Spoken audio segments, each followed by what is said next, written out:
नमस्कार, देश न्यूज में आपका स्वागत है और मैं हूं आपके साथ स्नेहा और आप देख रहे हैं हमारा खास कार्यक्रम मंथन। तो छत्तीसगढ़ में चुनावी मौसम के बीच केंद्रीय जांच एजेंसी ईडी ने बड़ा दावा किया है। ईडी ने शुक्रवार यानी कि 3 नवंबर को कहा है कि महादेव सट्टेबाजी ऐप के ईडी ने मुख्यमंत्री भूपेश बघेल को अब तक 508 करोड़ रुपए दिए हैं। यहाँ पर एक और बात सामने निकल के आई है। इसके ईडी ने 508 करोड़ का जो आरोप लगाया है, इस पर भूपेश बघेल जो हैं वो ध्यान देते हुए नहीं नजर आ रहे। उनका दावा है कि हम इससे बाहर निकल के दिखाएंगे। इस दावे पर छत्तीसगढ़ के सीएम भूपेश बघेल ने पलटवार किया है। उन्होंने कहा है कि किसी भी यहाँ पर इज्जत उछालने का काम किया जा रहा है और इज्जत उछालना किसी की भी आसान काम है। मुख्यमंत्री के खिलाफ किसी को मारपीट कर ऐसा बुलवा दो, इससे बड़ा मजाक क्या होगा। यानी कि साफ तौर पर यहाँ पर ईडी को कह रहे हैं, मुख्यमंत्री भूपेश बघेल ईडी को कह रहे हैं कि मारपीट कर मुख्यमंत्री के खिलाफ कुछ भी बुलवाया जा सकता है। स्मृति ईरानी ने भी कई सवाल पूछे हैं, तो चलिए सुनते हैं पहले कि स्मृति ईरानी ने क्या क्या कहा है।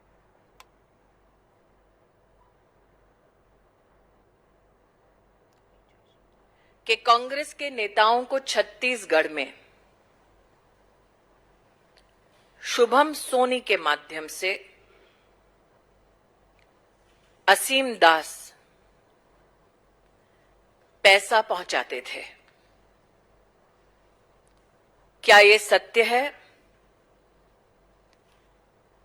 कि शुभम सोनी के माध्यम से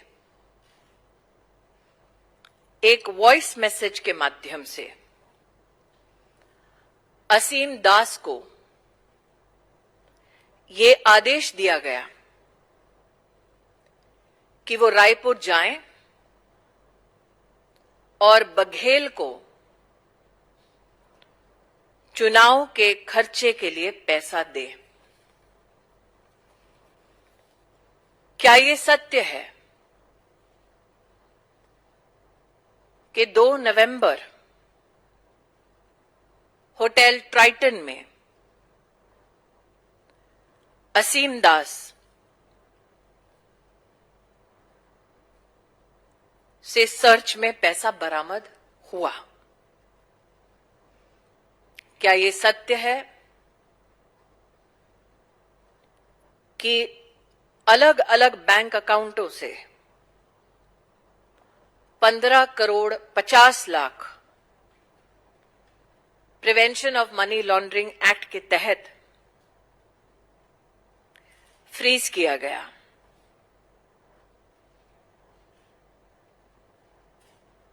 ये सारे प्रश्न आज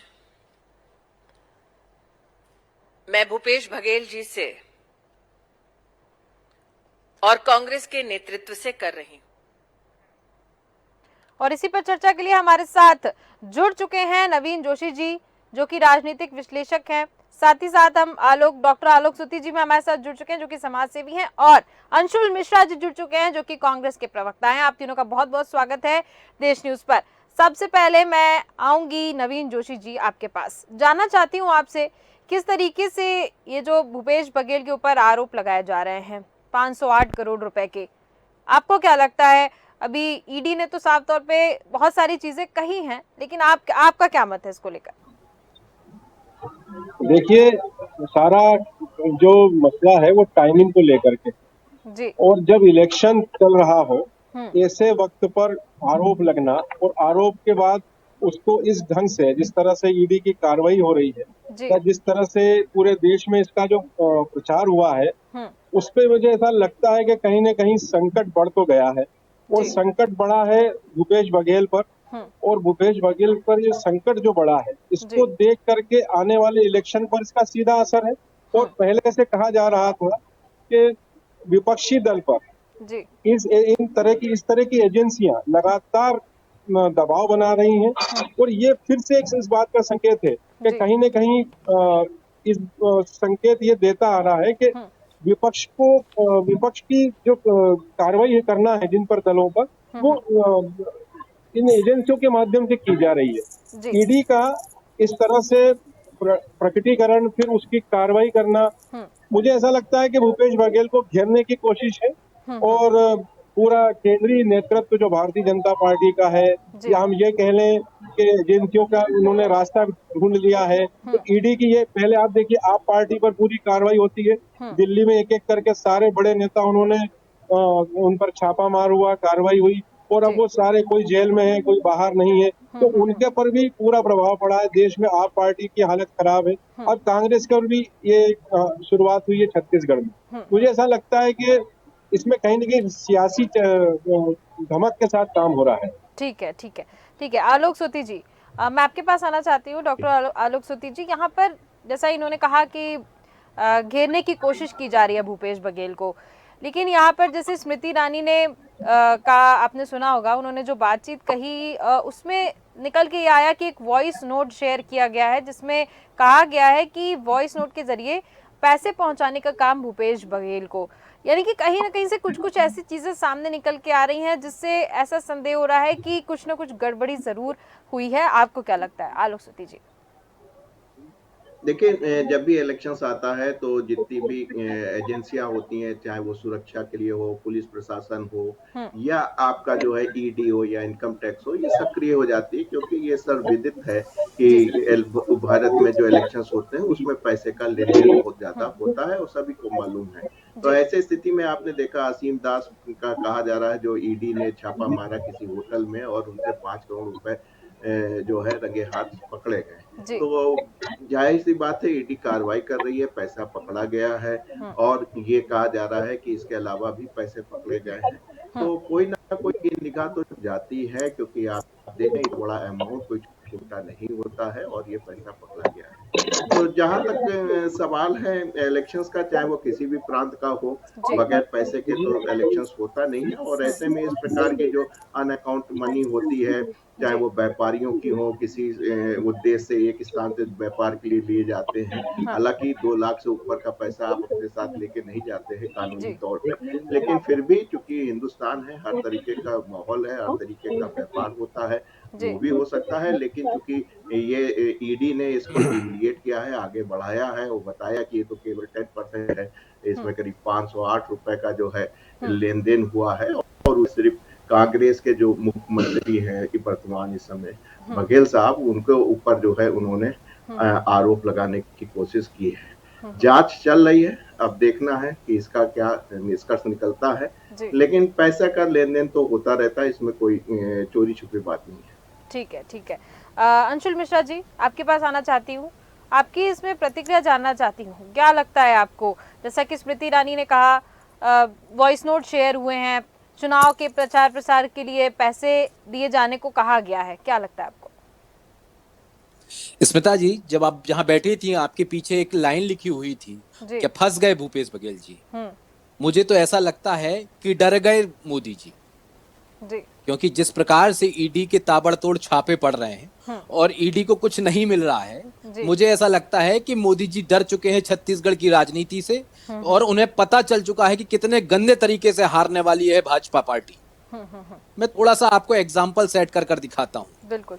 अभी स्मृति ईरानी जी ने प्रेस कॉन्फ्रेंस करके कहा कि वॉइस नोट प्रसारित हुआ है, वॉइस नोट एक स्थान से दूसरे स्थान गया है। अरे अगर स्मृति ईरानी जी अगर इसी बात को लेकर बहुत ज्यादा उम्दा तरीके से काम करती और उन्हें पता होता ना, तो आप अभी स्मृति ईरानी जी नहीं बोल रही होती, वो अपने फोन से वही वॉइस नोट सुना रही होती।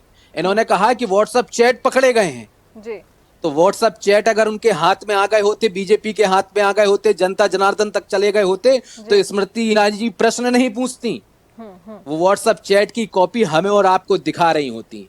ये किसी की भी इज्जत को अगर उछालना है तो इस आजाद हिंदुस्तान में सबसे आसान तरीका है, क्योंकि आज के पहले सन 2018 में भी इसी प्रकार का हथकंडा अपनाया था बीजेपी वालों ने। सीडी तथा कथित सीडी कांड आया था और भूपेश बघेल जी को जेल जाना पड़ा था। और भूपेश बघेल जी 3 दिन तक जेल रहे थे, जेल में सत्याग्रह किया था और उन्होंने यह कहा था, वादे के साथ कहा था, दावे के साथ कहा था कि मैं जेल के अंदर से चुनाव लड़ूंगा। और जब चुनाव लड़ाई हुई और आपको पता चला कि हम 65 पार होते हुए नजर आ गए, वो इस प्रकार का जो करना तो उनको पड़ेगा ही, क्योंकि उन्हें पता है ये लड़ाई जो है बीजेपी बनाम कांग्रेस की है। उन लोगों बनाम उन लोगों की है जो स्वतंत्रता सेनानी रहे हैं, जिन्होंने देश के लिए संघर्ष किया है, अपना एक एक खून का कतरा न्यौछावर किया है। ये ईडी, आईडी, सीबीआई के छापे मरवा के ये सोचना चाहते हैं, ये सोच रहे हैं कि कांग्रेस को तोड़ देंगे, भूपेश बघेल जी को तोड़ देंगे। लेकिन सच्चाई तो यह है कि मोदी जी डर चुके हैं और उनका डर हमारे और आपके समक्ष प्रस्तुत होते हुए नजर आ रहा है। ठीक है नवीन जोशी जी, मोदी जी डर चुके हैं, इस वजह से ये बौखलाहट नजर आ रही है, क्या कहेंगे?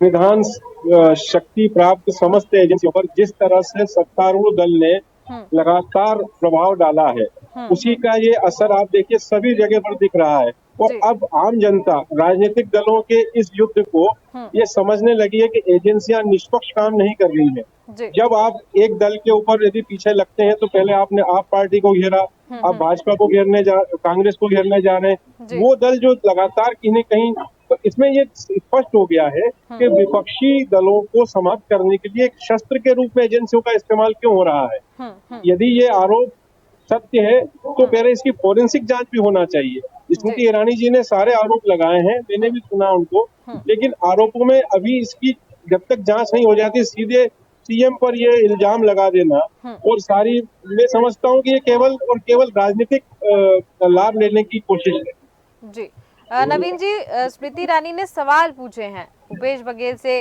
और कांग्रेस के लोगों से, सवाल पूछे उन्होंने कि क्या ऐसा है, उन्होंने सवाल पूछे हैं। मैं यही कहने जा रहा हूँ कि सवाल पूछना, आरोप लगाना ये तब तक नहीं होना चाहिए जब तक, क्योंकि वो सत्ता में बैठे हुए हैं, उन्हें इसकी पूरी जांच करवाना चाहिए। यदि इस जांच में कोई बात है, सवाल उन्होंने भूपेश बघेल से पूछे हैं, लेकिन ईडी भी तो भारत सरकार की ही तरफ से भेजी गई है, ईडी की कार्रवाई भी तो वहीं से हो रही है। तो क्या पहले सवाल पूछने से पहले इन पर सब पे जांच हो गई है? फोरेंसिक टीम ने इस पर किया है क्या? यदि उनका पास पैसा लेने का आरोप कोई व्यक्ति ने लगाया है, असीम दास का आरोप है, तो असीम दास के आरोपों में जो पहले अपराधी है उसके आरोपों को सत्य मान लेंगे क्या? बिल्कुल।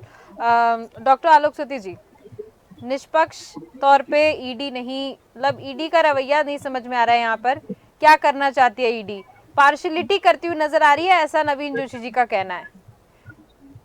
देखिए ऐसा नहीं है, अगर आप देखें शराब घोटाले की बात देखें, दिल्ली में देखें तो आप पार्टी के जो वरिष्ठ नेता हैं वो तिहाड़ जेल में बंद है और उनपे लोअर कोर्ट छोड़िए सुप्रीम कोर्ट से भी उनकी जमानत नहीं हो पा रही है। तो अगर कोर्ट भी इसमें इन्वॉल्व है तो इसको ये कहना कि ईडी जो है उसने ही आरोप लगाए वो गलत होगा। जहाँ तक यहाँ की बात है, यहाँ पे अभी संदेह के घेरे में आते हैं क्योंकि यहाँ पे चुनाव चल रहा है, चुनाव में पैसे की जरूरत पड़ती है। एक व्यक्ति गिरफ्तार हुआ है जिसने जो है आरोप लगाया है या अपना बयान जो भी दिया हो, क्योंकि हमारे संज्ञान में लिखित रूप से नहीं है, जो न्यूज से मिल रहा है वो उसी बात पे हम डिस्कशन कर रहे हैं।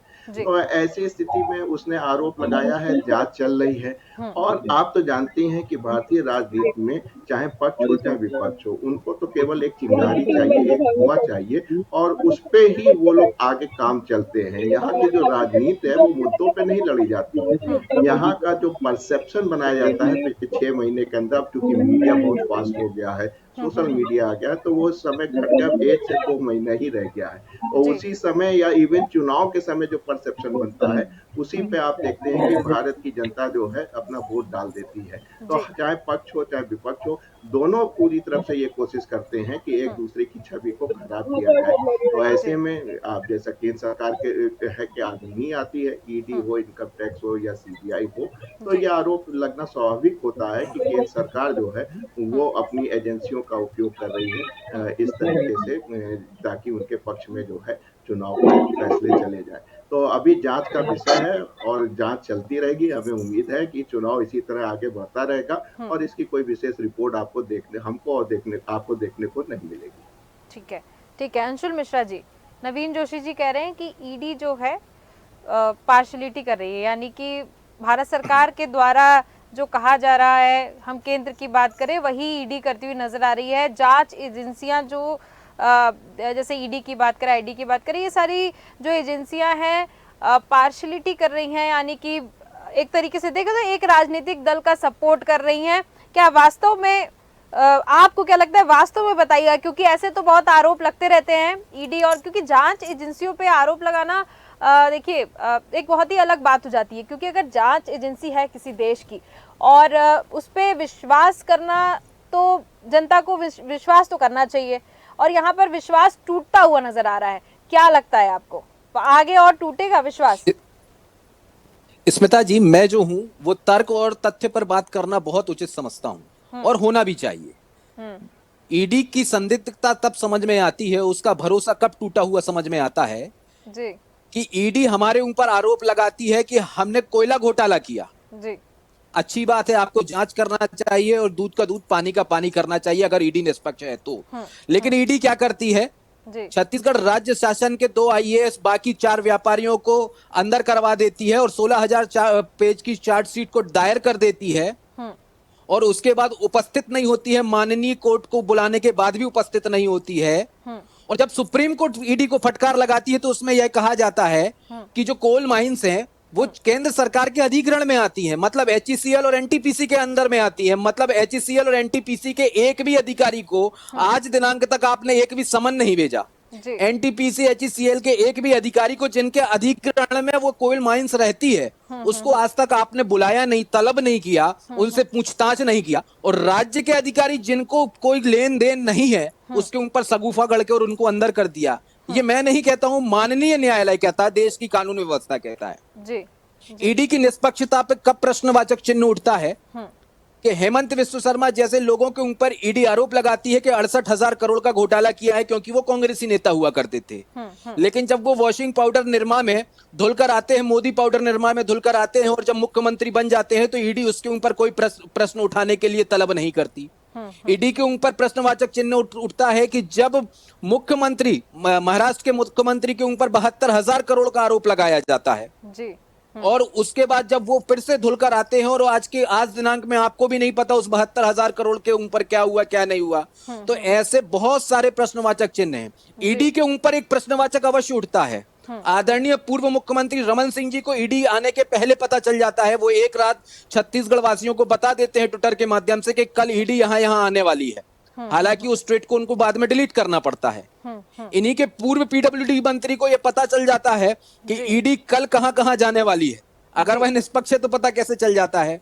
और अगर मीनाक्षी लेखी से कोई प्रश्नवाचक चिन्ह खड़ा कर दे सदन में तो उन्हें यह पता रहता है कि कोई प्रश्न खड़ा कर देगा, कोई चिल्ला देगा, कोई डांट देगा। तो मीनाक्षी लेखी जी आदेशात्मक भाषा में यह कहती है सदन में कि आप चुप हो जाइए नहीं तो कल आपके यहां पर ईडी आ जाएगी। कितना मजाक बनाकर रखा है आज मेरे देश के हुक्मरान ने ईडी का।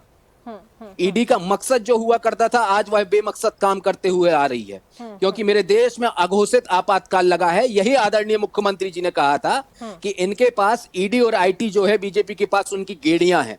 जब जब चुनाव आएगा उसके पहले, मोदी जी के पहले ईडी जाएगा और आईटी लौट कर आएगा। इसी प्रकार का भ्रमवाद की राजनीति उत्पन्न मोदी जी का संस्कार करता जाएगा। लेकिन छत्तीसगढ़ की जनता समझदार है, ये पूरे देश में मैसेज देने वाली है कि यहाँ छत्तीसगढ़ में लोकतंत्र है, जमहूरियत है। जमहूरियत में वाजिब प्रश्न पूछना मौलिक अधिकार होता है। यही वाजिब प्रश्न आज हम दिनांक में ईडी से भी पूछते हैं और बीजेपी से भी पूछते हैं, लेकिन उनके मुंह में जीएसटी वाला घी लग जाता है मोहतरमा। ठीक है नवीन जोशी जी, इतने एग्जाम्पल दिए अंशुल मिश्रा जी ने, सहमत नजर आ रहे हैं आप? मैं सहमत हूँ और मेरा फिर से ये कहना है कि राजनीतिक दलों को राजनीति में मुद्दों पर बात करना चाहिए। यदि हम सत्ता में हैं तो सत्ता में समाज के लिए, जनता के लिए, आवाम के लिए काम करना चाहिए, न कि हमें दूसरे विपक्षी दल का खात्मा करने के लिए, उसको नीचा दिखाने के लिए किसी एजेंसी का सहारा लेना चाहिए। चाहे सीबीआई हो, चाहे ईडी हो, चाहे और भी कोई एजेंसियां हो, जिनके पास संवैधानिक अधिकार है, उन्हें हम इस्तेमाल क्यों कर रहे हैं? यदि कांग्रेस करती है तो वो भी गलत करती है, भारतीय जनता पार्टी कर रही है, सत्ता में कोई भी राजनीतिक दल हो उसे अपनी मर्यादाओं के साथ, क्योंकि संवैधानिक संस्थाएं आवाम के लिए, जनता के लिए, किसी राजनीतिक दल के लिए नहीं है। वो किसी राजनीतिक दल का हथियार नहीं बनना चाहिए।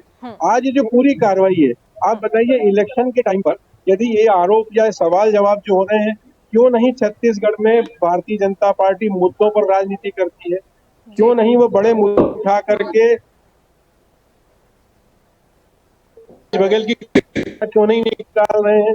वे भूपेश बघेल के व्यक्तिगत किसी आरोप को लेकर के ईडी के जाल में उनको क्यों घेरना चाह रहे हैं, क्या वजह? यदि ये पूरी पूरी कहानी तो स्क्रिप्टेड है, कहीं लिखी हुई है, तो ये इसके बाद क्या जनता विश्वास रखेगी? भाजपा की किसी सरकार बन भी जाती है, सपोज करिए कि एक बार परिवर्तन का दौर भी आता है, तो सब लोग जानते हैं भूपेश बघेल के काम से कोई आपत्ति नहीं है।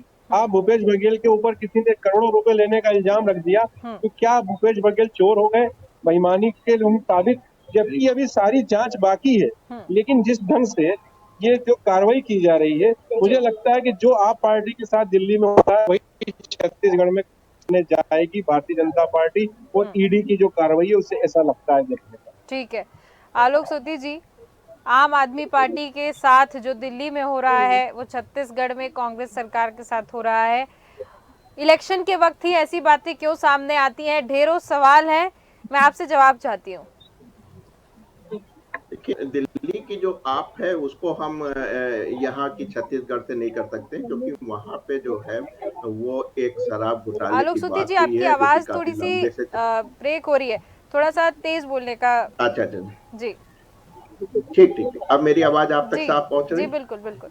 जी देखिए, जहां तक दिल्ली का सवाल है, वहां पे एक शराब घोटाला हुआ था, एक पॉलिसी का फॉर्मेशन हुआ था, उसमें साफ साफ लॉस नजर आया, जिसके ऊपर एक लंबी कार्रवाई चल रही है, जिसमें जो है न्यायपालिका भी है, और आप देख रहे हैं जो पकड़े गए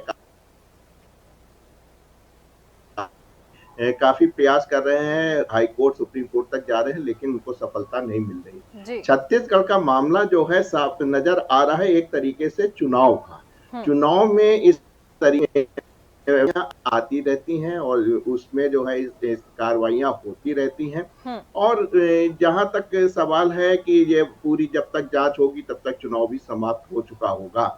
यहाँ जैसा कि हमें कि छत्तीसगढ़ जनता है वो बड़ी ही समझदार है, काफी लंबे समय तक, मुझे ध्यान आ रहा है 3 टर्म तक तो उसने बीजेपी को मौका दिया था। अब हमको लग रहा है कम से कम 2 टर्म जो है वो कांग्रेस को भी मौका देगी काम करने का। तो जनता समझदार है, और आप जानते हैं लोकतंत्र में जनता ही जनार्दन होती है, जनता ही भगवान होती है। इस प्रकार के लोग आते जाते रहते हैं, जो कि जनता ने जो अपना परसेप्शन, जो अपना मूड बना रखा होगा, जो अपना मन बना रखा होगा, आप देखेंगे कि उसी पे ही चुनाव होगा, उसी पे ही बटन दाबा जाएगा, उसी पे ही वोट होगा। इस प्रकार की तमाम प्रक्रिया आएंगी। हो सकता है इनकम टैक्स का भी इन्वॉल्वमेंट हो, सीबीआई के भी छापे पड़े, लेकिन हमें लगता है कि जो जनता ने मूड बना रखा होगा छत्तीसगढ़ के लिए, वही आपको यहाँ पे चुनाव में देखने को पड़ेगा। इसका कोई बहुत बड़ा हमको नहीं लगता है कि असर जो है कांग्रेस पे या चुनाव पे पड़ने वाला है। बिल्कुल बिल्कुल आलोक सुती जी। अंशुल मिश्रा जी, मैं आपके पास आना चाहती हूँ। जैसा कि ढेरों लोग कह रहे हैं, बहुत से लोग कह रहे हैं कि चुनाव आते से ही ईडी सामने आ जाता है, केंद्र सरकार ईडी को सामने ले आती है। बहुत से ओपिनियन ऐसे भी आ रहे हैं कि ईडी से और चुनाव की वोटिंग से कोई असर नहीं पड़ेगा।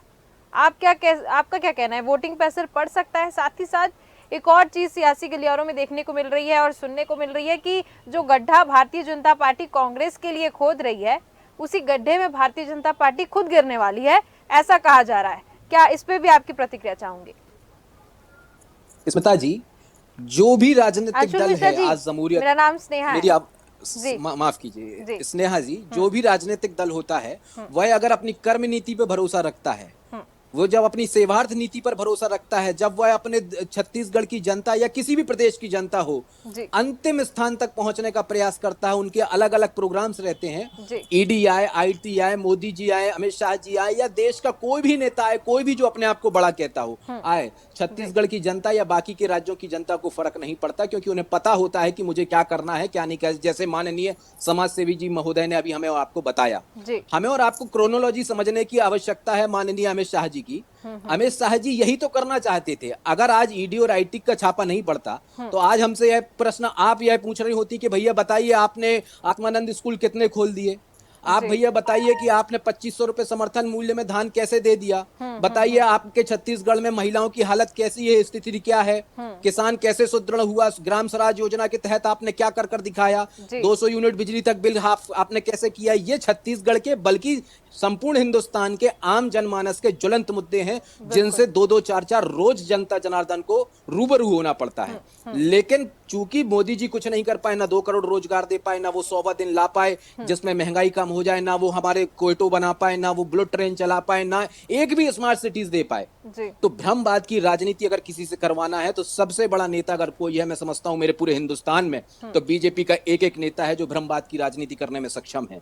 लेकिन भ्रम से आप 5 साल, 6 साल, 10 साल तो रह सकते हैं सत्ता में काबिज, लेकिन जब तक आपकी कर्म नीति में सत्यता नहीं होगी, क्योंकि गांधी जी यह कहते थे कि उचित साध्य की प्राप्ति हेतु साधक एवं संसाधन का पवित्र होना अति अनिवार्य है। जब तक आपके अंदर वो पवित्रता नहीं आएगी, मैं समझता हूं देश में आप सत्ता में काबिज ढंग से नहीं हो सकते, देश में आप लोकतंत्र के हिसाब से, जमहूरियत के हिसाब से देश को आगे नहीं बढ़ा सकते। वो पिछले 9 वर्षों में हमने और आपने यह देखा है और हम भोग रहे हैं। चाहे मीडिया हाउसेस की बात कर लें, चाहे संवैधानिक पार्टियों की बात कर लें, चाहे किसी भी निष्पक्ष एजेंसियों की बात कर लें, आज दबाव में कर रही हैं, क्योंकि मेरे देश में आपातकाल लगा हुआ है, अघोषित आपातकाल लगा हुआ है। इसका जवाब भी छत्तीसगढ़ की जनता के साथ साथ पूरे हिंदुस्तान की जनता आने वाले वक्त में देने वाली है। ठीक है, ठीक है। यानी कि अंशुल मिश्रा जी, मैं मान के चलूं, आपने कहा कि अमित शाह जी जो हैं वो ध्यान भटकाने का काम कर रहे हैं जनता का। कुल मिलाकर हम ये समझ सकते हैं, आवश्यकता नहीं है, मानने की आवश्यकता नहीं है, 100% सही बात है। आलोक सूती जी, आखिरी महज नहीं है, ये एक प्रयोग किया गया है, इस प्रयोग में बीजेपी फेल होते हुए नजर आ रही है। ठीक है आलोक सूती जी, बहुत ही कम शब्दों में, समय की सीमा है, क्या वास्तव में ध्यान भटकाने का काम किया जा रहा है? देखिए, चुनाव में इस तरीके की गिमिक्स चलती रहती हैं। कोई ना कोई जो सरकारें होती हैं या जो विपक्ष होता है, कोई आरोप लगाने की कोशिश करता है। लेकिन ध्यान देने वाली बात यह है कि इसको धान का टुकड़ा कहा जाता है। 2500 रुपए कुंतल नहीं, अब तो 2800 रुपए कुंतल जो है कांग्रेस ने घोषित कर दिया है। ये जरा आप समझ लीजिए, 300 रुपए क्यों घटा रहे हैं। तो ऐसे में जो वहां के जो किसान हैं वो काफी खुश हैं, और कोई ना कोई आपको मुद्दे उठाने ही पड़ेंगे इस तरीके से अपनी जगह को बनाए रखने के लिए। तो इस प्रकार की इसको राजनीति ना कहें, इसको कूटनीति कहें, इलेक्शंस में इस प्रकार की चीजें चलती रहती हैं। जैसे कि हम लोग देखते हैं कि एक रात पहले जो है शराब का होता है, तो इस तरीके की प्रक्रियाएं जो है वो पार्ट ऑफ लोकतंत्र है, वो होती रहती हैं। उस पर ज्यादा ध्यान नहीं देना चाहिए, और जो अगर आपका पर्सन बना हुआ उसी पे आपको आगे बढ़ना चाहिए। बाकी जनता जनार्दन है, उसके ऊपर छोड़ देना चाहिए। ठीक है, ठीक है। नवीन जोशी जी, मैं आपसे भी चाहूंगी तो छोटी सी प्रतिक्रिया जल्दी, बहुत ही कम शब्दों में, क्या कहेंगे आप इस पे? स्नेहा जी, जैसा कि अंशुल जी ने कहा कि ये सियासत में मुद्दों पर राजनीति होना चाहिए, किसी की छवि के खंडन पर राजनीति क्यों हो रही है। छवि को खंडित करने का काम नहीं करना चाहिए। कोई भी राजनीतिक दल हो, कोई भी एजेंसी हो, व्यक्ति के मुद्दों पर, मतलब जनहित के मुद्दों पर राजनीति होना चाहिए, उसमें सहमत है। ये व्यक्ति का खंडन करने पे या उसके ऊपर आरोप लगाने का काम नहीं होना चाहिए। ठीक है, ठीक है। ये जो मुद्दा है ईडी को लेकर, चुनाव आते से ही ईडी और भारतीय जनता पार्टी दोनों ऐसे आमने सामने खड़ी हो जाती हैं, और ऐसा कहना लोगों का कि घेरती हैं बाकी पार्टियों को, बाकी राजनीतिक दल को घेरती हैं, और इसको अपने कंधे पे जो है, दूसरे के कंधे पे बंदूक रख के और बंदूक चलाई जाती है, ऐसा भी कह रहे हैं लोग। देखना ये होगा कि आखिर, क्योंकि जांच तो आगे होगी ही, और देखते हैं कि सच्चाई क्या सामने आती, क्योंकि आरोप लग रहे हैं, क्वेश्चन पूछे जा रहे हैं, देखना ये होगा कि आगे होता क्या। चलिए, नवीन जोशी जी बहुत बहुत धन्यवाद, साथ ही साथ अंशुल मिश्रा जी आपका भी बहुत बहुत धन्यवाद, और डॉक्टर आलोक सूती जी आपका भी बहुत बहुत धन्यवाद हमारे साथ जुड़ने के लिए। छत्तीसगढ़ में चुनावी मौसम के बीच अब केंद्रीय जांच एजेंसी ईडी ने बड़ा दावा किया है, और यहाँ पर देखने को ये मिला है कि भूपेश बघेल पर 508 करोड़ रुपए उनके पास रहने के ऐसे आरोप लगाए जा रहे हैं। देखना ये होगा, क्योंकि मान तो कोई नहीं रहा है, इसको सियासी गलियारों में एजेंडा बताया जा रहा है कि भारतीय जनता पार्टी एजेंडा चला रही है। किस प्रकार का एजेंडा कि जनता का ध्यान मुद्दों से भटकाने के लिए, और ईडी और आईटी में मिले हुए और इसी में उलझे रह जाने के लिए ये सारे काम किए जा रहे हैं। लेकिन जब जांच होगी और जांच आगे बढ़ेगी, फिर देखने वाली बात होगी कि इसमें क्या निकल के सामने आते हैं चीज़ें। और सबसे बड़ी बात देखने वाली ये बात होगी कि जब कांग्रेस के लोगों से जब सवाल पूछा गया, कांग्रेस प्रवक्ताओं से पूछा जाता है, कांग्रेस के नेताओं से पूछा जाता है, तो इसमें इसको राजनीति अगर बताई जाती है, तो रिजल्ट जब आएगा यानी कि जब पूरी तरीके से जांच हो जाएगी उसके बाद जो रिजल्ट आएगा तो फिर सारी चीजें यहाँ पर साफ हो जाएंगी कि आखिर ये राजनीति का कोई खेल हो रहा था या वास्तव में यहाँ पर घपलेबाजी होती नजर आई है। तो फिलहाल के इस खास कार्यक्रम में सिर्फ इतना ही। देखते रहिए देश न्यूज। नमस्कार।